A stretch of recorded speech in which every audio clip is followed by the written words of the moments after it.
సూర్యాపేట మండలం ఎర్కారం గ్రామంలో బీఆర్ఎస్ నాయకుడు మాజీ సర్పంచ్ భర్త చింతలపాటి మధు దారుణ హత్యకు గురయ్యాడు.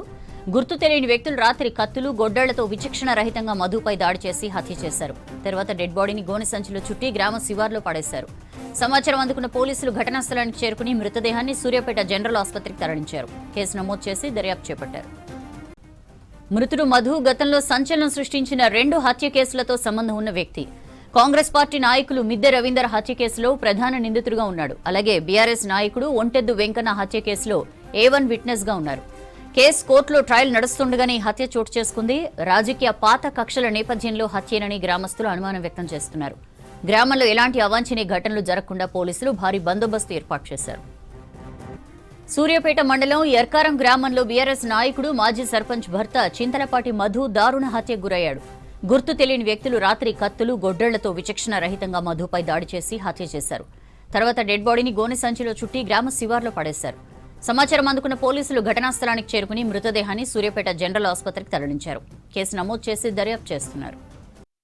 2 సార్లు ఫోన్ చేస్తే ఒకసారి రింగ్ అయ్యింది. మళ్ళా ఫోన్ చేయి బాబాయి అని అంటే మళ్ళా రింగ్ అయ్యింది. ఇక ఫోన్ ఎక్కట్లేడు. మళ్ళా నాకు 2:30కి తెలిసింది. 12ంటికి రూరల్ పోలీస్ స్టేషన్ దగ్గరికి పోయినాము.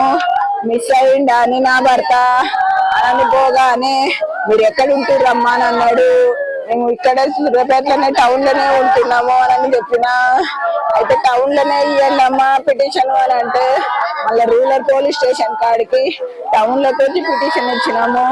పిటిషన్ ఇవ్వగానే ఒక అర్ధగంట సేపటికి నన్ను నాడిబిడ్డ భర్తని తీసుకొని పోలీసులు తీసుకుపోయారు. ఏడికి తీసుకుపోతారు సార్ అని అంటే ఏం చెప్పలేరు. మా ఫోన్లు గుంజుకొని ఏమి చెప్పలేరు. తీసుకుపోయి ఇదేనా డెడ్ బాడీ అని, డెడ్ బాడీ ఉన్నది మీరు గుర్తుపట్టరు అని అన్నాడు. నేను